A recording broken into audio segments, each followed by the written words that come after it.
Stay on the side. Okay, we're starting from side control. And just like any side control, once you get here, try to really have this knee, this elbow under your control, the tricep. Okay, try not to let the person get comfortable with having a frame under your hip, unless it's something that you want to use, like say when they push. For you to give a hip switch and do your like chin fence with the wrist. Okay, I usually, if I want to have an easier time of getting this arm to extend, I'll get a regular crossface and I'll wait till they commit to that push on the hip, then I'll switch my hip and try to control that arm. You can't retract it after this. But what I want you to get into the habit of is, of course, clearing that arm and getting it kind of high up like so, okay? Because the next setup that we're gonna do is first, make sure you're nice and tight with a nice grip on the shoulder, and the knee is pretty much fed through like a pillow close to the ear.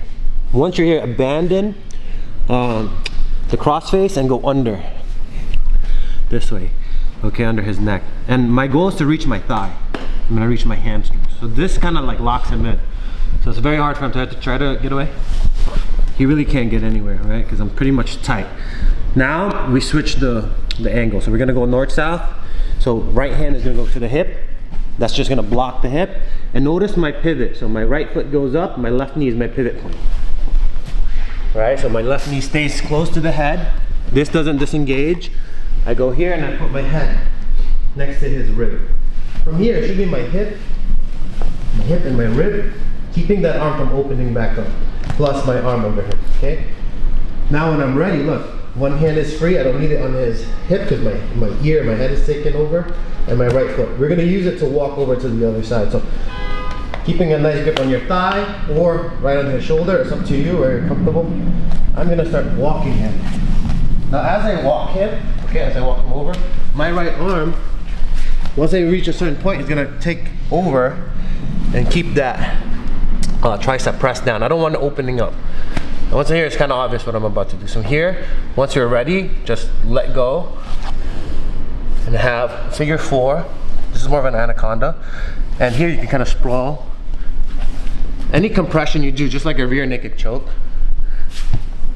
he's gonna tap. Especially if I lower myself more towards him. If you fall over, if he bridges this way, let's say, yep, you fall over, just keep rolling underneath him. And from here you can finish him, sorry, even sideways. Okay, so simple setup, but it takes dedication to get rid of that frame, this. So how can you get rid of it? Many simple ways, like bring your knees together and use your knee to scoop it out. All right, that's one. It's in there. Do that hip switch. Feed the knee closer.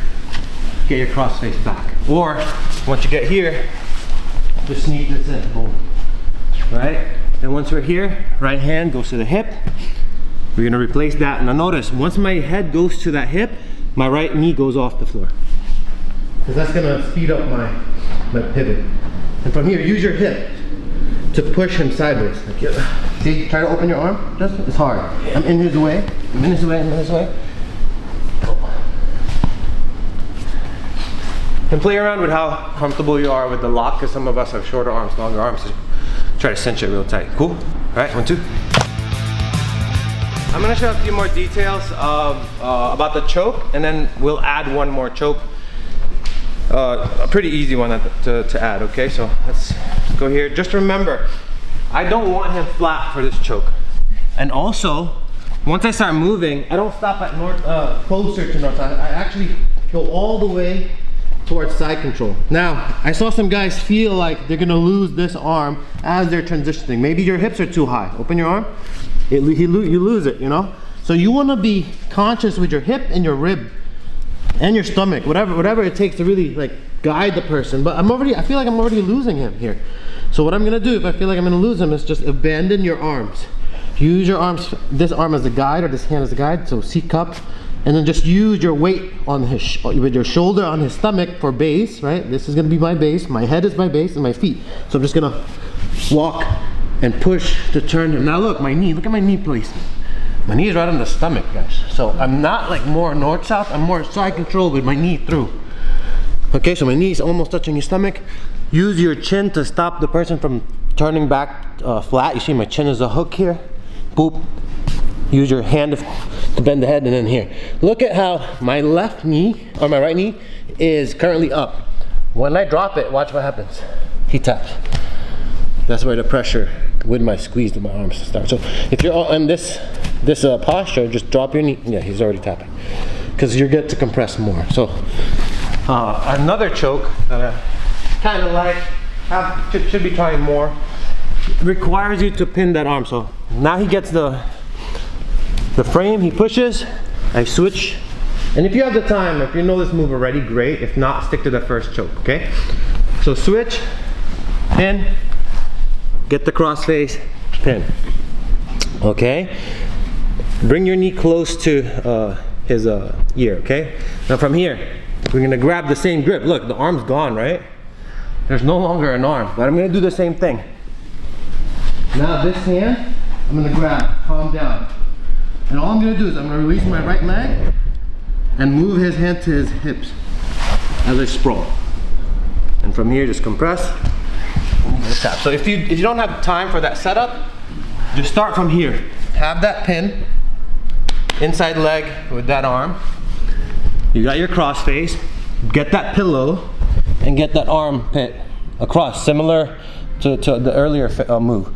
Now we're not gonna get him turned anywhere. We want him flat. So hand, I don't want to lose this wrist. When I'm ready, cup, move your knee out, start sprawling, start moving this, almost like pushing it towards the back. So that's gonna make you slide, see? And then the choke should happen as you slide. If they don't tap, just compress the neck a bit more. But I like to hold on to that wrist so that less chances of them pushing or anything like that, okay? 1, 2.